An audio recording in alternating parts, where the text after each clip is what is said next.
What if the most dangerous part of New York isn't what you see above ground, but what's quietly decaying beneath your feet?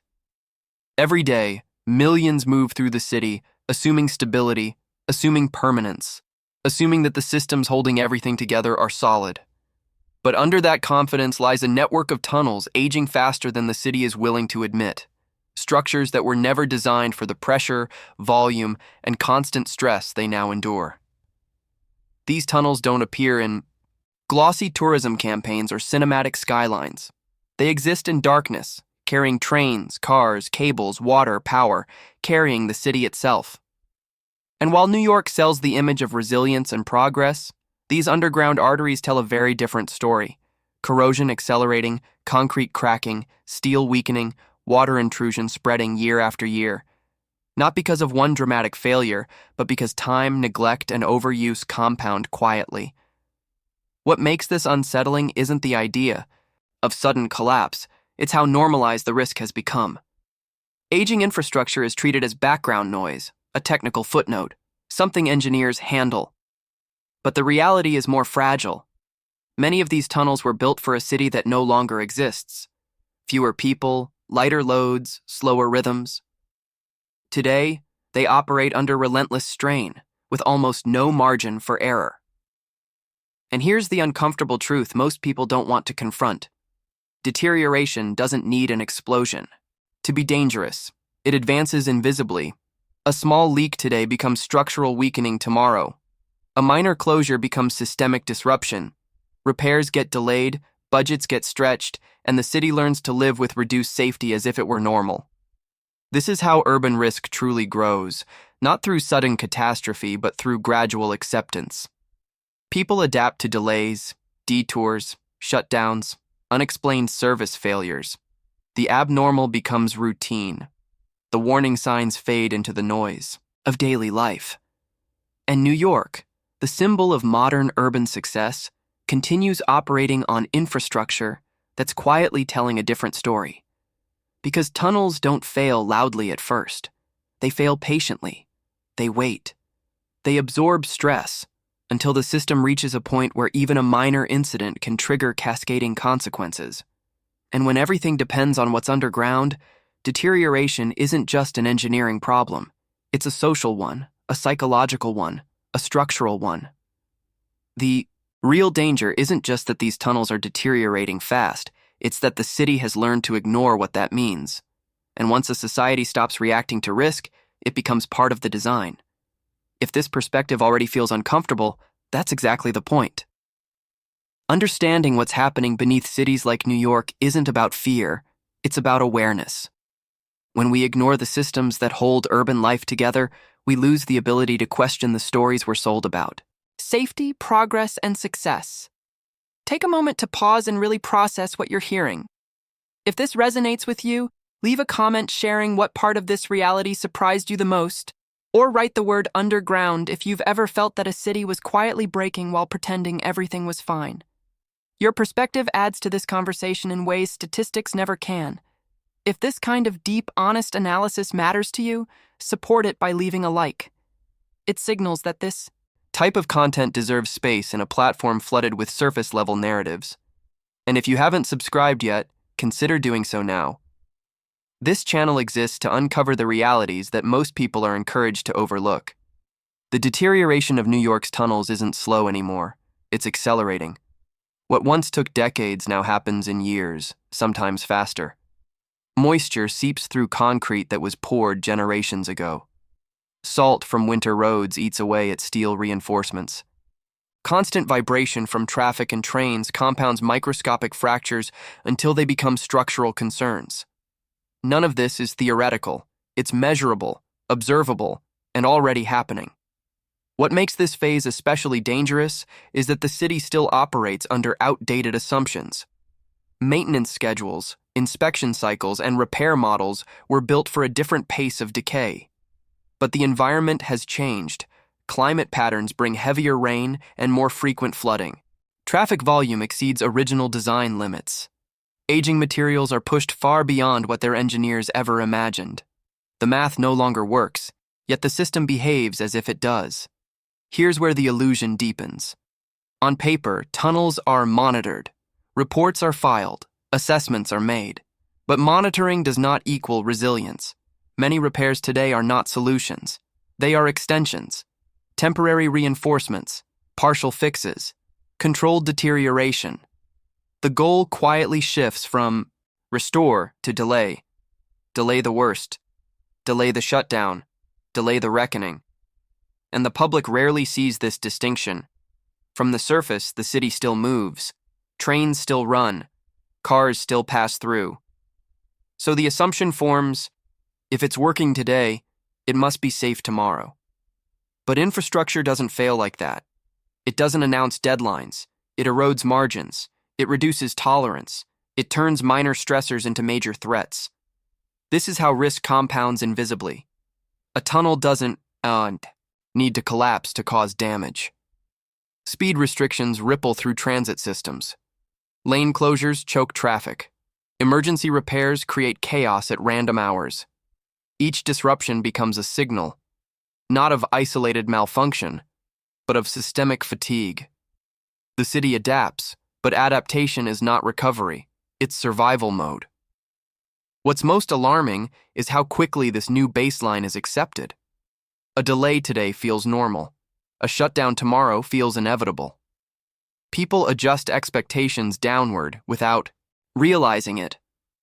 Reliability erodes, trust erodes, but life continues, and that continuity hides the severity of the decline.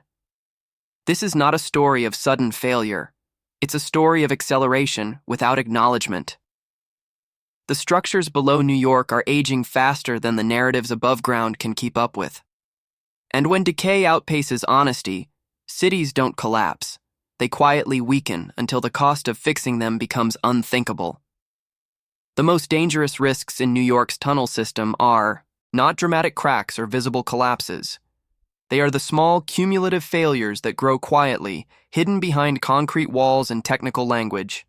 Hairline fractures that don't trigger alarms. Slow leaks that don't force closures. Corrosion that advances millimeter by millimeter. Each one looks manageable on its own. Together, they form a system that is steadily losing its ability to absorb shock. This is how risk becomes invisible. Engineers may flag an issue as non-critical. Officials may label it within tolerance. Operations continue. But tolerance is not infinite. It shrinks over time. Every patch, every workaround, every delayed repair reduces the margin that protects the city from cascading failure. What used to be a buffer becomes a gamble. The unsettling part is how this risk blends into everyday life. Commuters feel delays but not danger. Drivers experience congestion but not fragility. The city trains people to interpret warning signals as inconvenience, rather than exposure. When a tunnel closes unexpectedly, it's framed as an operational problem, not as a symptom of deeper structural exhaustion. Language softens reality, and reality keeps deteriorating. There's also a psychological shift happening. When systems fail often enough, people stop expecting reliability. They plan around breakdowns, they leave earlier, they lower standards. This adaptation feels rational, even responsible, but it hides something darker. A city that no longer promises stability, only continuity under stress. Life becomes a constant negotiation with malfunction. What rarely gets discussed is how interconnected these risks are. A weakened tunnel doesn't exist in isolation. It affects transit schedules, emergency response times, supply chains, worker productivity, and mental health. A delay in one artery sends pressure into others. The system compensates until it can't. And when compensation fails, the impact spreads far beyond the original structure. This is why the risk grows every day, even without headlines. Not because disaster is imminent, but because exposure is increasing. More people rely on infrastructure with less resilience. More stress flows through systems with fewer safeguards. The city becomes louder, faster, heavier, while its foundations quietly thin. The true danger isn't that something will suddenly collapse. It's that when something finally does fail, the city will discover it has no slack left, no room to absorb the shock, no easy reroutes, no calm response, just a chain reaction revealing how much risk had been normalized along the way. New York doesn't need a dramatic warning to be vulnerable. It only needs silence, routine, and time. Many of New York's tunnels were engineered for a world that no longer exists. When they were designed, the city moved slower, weighed less, and demanded far less from its infrastructure. Traffic volumes were lower, trains were lighter, climate patterns were more predictable. The tunnels were built with assumptions that quietly expired decades ago, yet the structures remain, forced to perform far beyond their original intent. This is where the strain becomes structural, not accidental. Every additional train car, every heavier vehicle, every new utility line layered into old tunnels adds stress that was never accounted for. The systems below the city are asked to carry more weight, more vibration, more frequency, without being fundamentally rebuilt. Instead of redesign, the city relies on reinforcement. Instead of replacement, it relies on endurance. But endurance is not infinite. Engineering margins erode when load increases faster than adaptation. Materials fatigue, steel loses flexibility, concrete becomes brittle.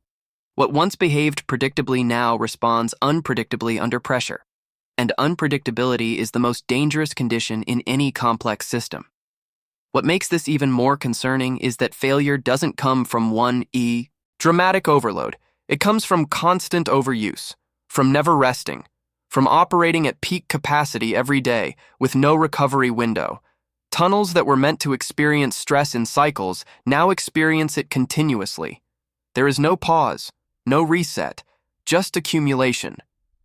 Above ground, the city celebrates intensity, speed, density, productivity. Below ground, that intensity translates into relentless mechanical punishment. The infrastructure absorbs it quietly until it can't. And because this stress is invisible, it rarely enters public conversation. People debate housing, crime, cost of living, while the physical systems enabling daily life are quietly aging into instability. There's also a dangerous belief embedded in modern cities that technology will always compensate, that sensors, monitoring systems, and smart diagnostics can outpace decay. But technology can observe deterioration. It cannot reverse it. Knowing that something is failing doesn't stop it from failing. And observation without decisive action becomes another form of delay. This is the paradox New York lives with. A city built on innovation, relying on infrastructure locked in the past. Each year, the gap between demand and design widens. Each year, the tunnels operate closer to thresholds that were never meant to be tested this long. When systems are pushed beyond their era, failure stops being a question of if and becomes a question of how quietly and how expensively. And by the time the costs become undeniable, the options narrow. Because rebuilding a city beneath itself is far harder than admitting early on that the old assumptions no longer apply. At some point, the underground stops being abstract infrastructure and starts becoming the backbone of daily survival. In New York, tunnels are not optional systems. They are the invisible corridors through which normal life flows. Every commute, every delivery, every emergency response depends on them functioning without interruption. When they weaken, the city doesn't just slow down, it starts to fragment. What's rarely acknowledged is how dependent modern urban life has become on uninterrupted subterranean reliability. A single tunnel disruption doesn't stay localized. It ripples outward, turning schedules into guesses and routines into stress tests. Workers arrive late, supply chains stutter, emergency vehicles reroute. Entire neighborhoods feel the impact of something they never see. The city becomes louder, angrier, more exhausted, not because of a visible crisis, but because the foundations of predictability begin to fail. This dependency creates a dangerous illusion of control. As long as systems are running, even imperfectly, people assume stability still exists. But stability isn't the absence of collapse, it's the presence of margin. And underground systems running at near constant capacity leave almost no margin for error. Every minor incident now carries disproportionate consequences. There's also a social cost embedded in this fragility. When infrastructure becomes unreliable, Time becomes unpredictable. And when time becomes unpredictable, life quality erodes. People plan less. They rush more. They absorb stress they never signed up for. The city subtly trains its residents to live in a permanent state of alertness, where delays are expected and disruption is normal. This is where the cost becomes human. Anxiety rises, frustration hardens, patience disappears. Infrastructure failure isn't just mechanical, it's psychological. The city stops feeling supportive and starts feeling hostile. And once that shift happens, people don't talk about loving the city anymore. They talk about enduring it. What makes tunnels especially critical is that there are no easy substitutes. You can reroute above ground only so much. You can't replicate underground capacity overnight. When a tunnel fails, the system doesn't adapt smoothly. It constricts. Pressure builds everywhere else. And the city learns again to function under strain instead of addressing the cause. This is how dependence turns into vulnerability. The more a city relies on aging underground systems, the more exposed it becomes to cascading disruption, not spectacular collapse, slow, grinding dysfunction that reshapes daily life. New York's tunnels don't just carry traffic, they carry the assumption that tomorrow will work like today. And when that assumption weakens, the city's promise weakens with it. If you've ever felt that the city demands more resilience from you than it gives back, leave a comment with the word dependence, or share how infrastructure issues have shaped your daily stress. One of the most telling signs of urban decline isn't visible damage, it's how quickly people stop reacting to it. In New York, disruptions tied to tunnel deterioration have become so frequent that they barely register as alarms anymore. Delays, shutdowns, emergency, repairs, unexplained reroutes, they're absorbed into the rhythm of the city like background noise. What once would have caused outrage now earns a shrug. This normalization is dangerous because it rewires expectations. When dysfunction becomes routine, standards quietly drop. Reliability is no longer demanded, it's hoped for. Safety is assumed rather than questioned. The city doesn't need to convince people that systems are stable. It just needs them to keep moving despite the signs that they aren't. Language plays a crucial role in this process. Failures are reframed as maintenance issues. Structural concerns become operational challenges. Temporary fixes are presented as long-term solutions. The words soften the reality, creating emotional distance between the public and the risk they're living with. When danger is described as inconvenience, urgency disappears. This is how cities drift into fragility without resistance. People adjust their lives around failure instead of demanding repair. They leave earlier. They accept longer commutes. They mentally budget for breakdowns. Over time, this adaptation feels responsible, even smart. But collectively, it signals something else. A society that has stopped expecting its environment to function reliably. What's especially unsettling is how this normalization protects the system from scrutiny. As long as collapse doesn't happen all at once, no single moment feels decisive enough to force change.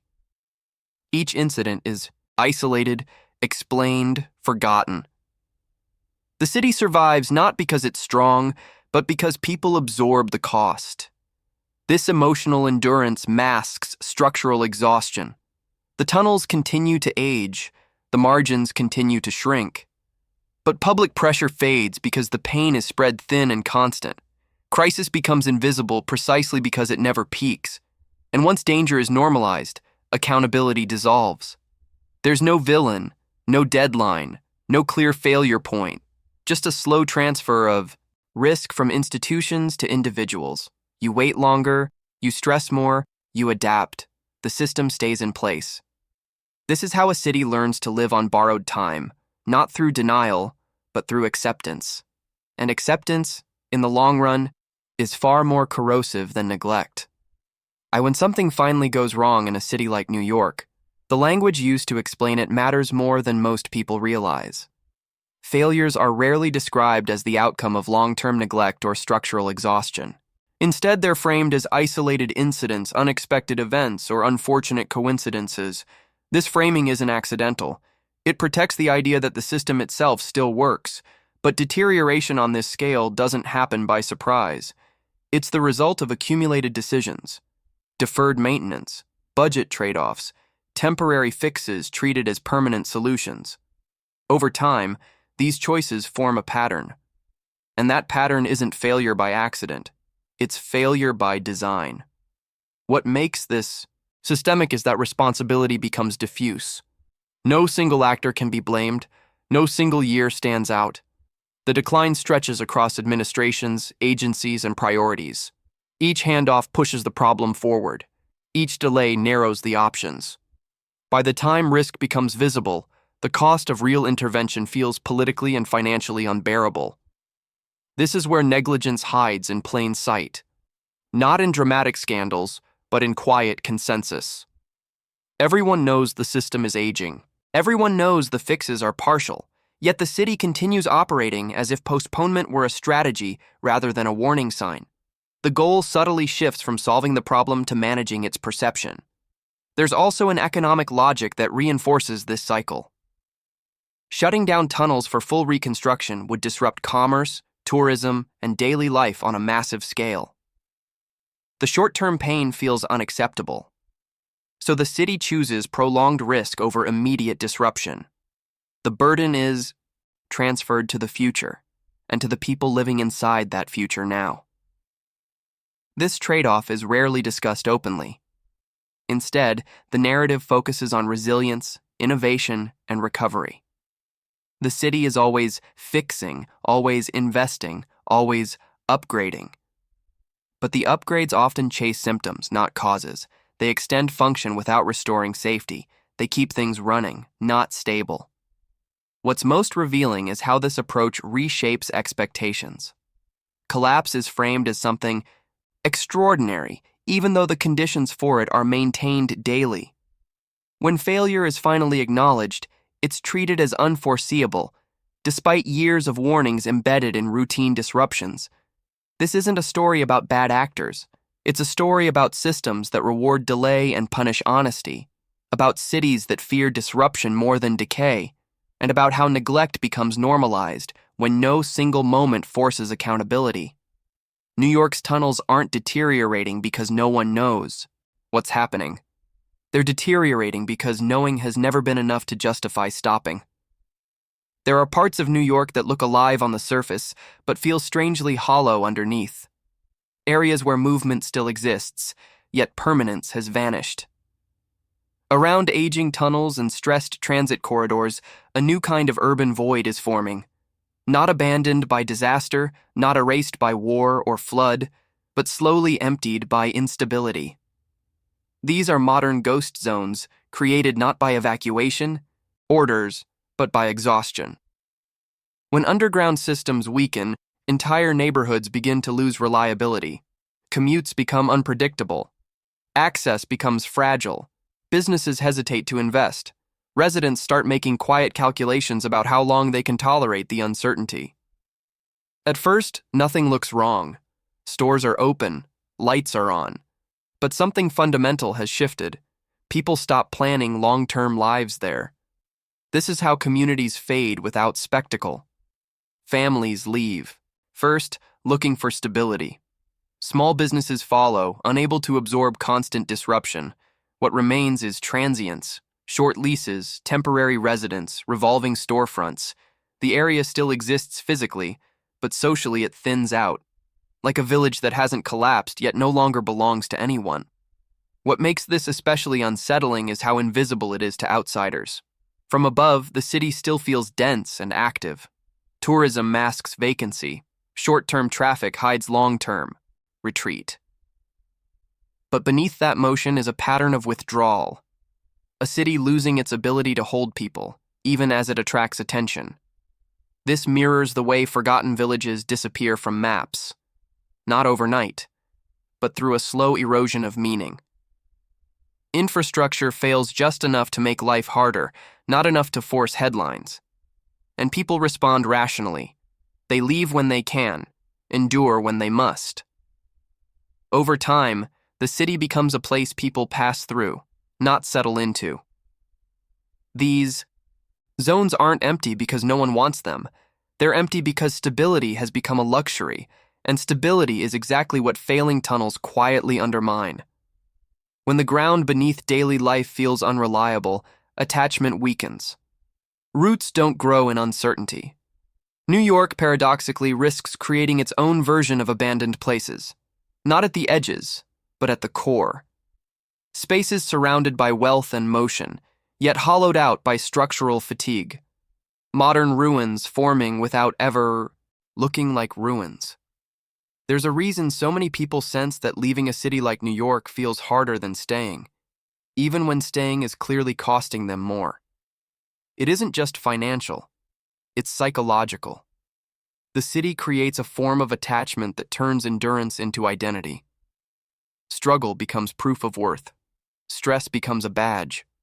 And walking away starts to feel like failure rather than self-preservation. Living atop fragile infrastructure intensifies this effect. When systems break down regularly, people internalize the burden. They don't ask why the city fails, they ask how they should cope better. Longer commutes are framed as personal discipline. Delays become time management problems.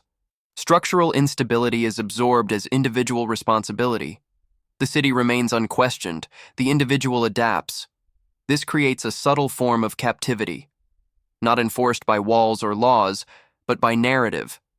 The idea that real success requires tolerating dysfunction, that resilience means accepting instability, that leaving means you weren't strong enough. These beliefs trap people in environments that no longer support them, even as they drain them emotionally and physically. Over time, this erodes self-trust. When discomfort is constant, people stop using it as a signal. They normalize stress. They suppress the instinct to leave. And cities benefit from this silence. As long as people endure, the system doesn't need to change. The cost of failure is distributed across millions of lives, each carrying a small piece of the burden. What's striking is how this mirrors the psychology of places that decline slowly. In forgotten towns and abandoned villages, residents often stay long past the point of viability, clinging to identity, memory, and hope.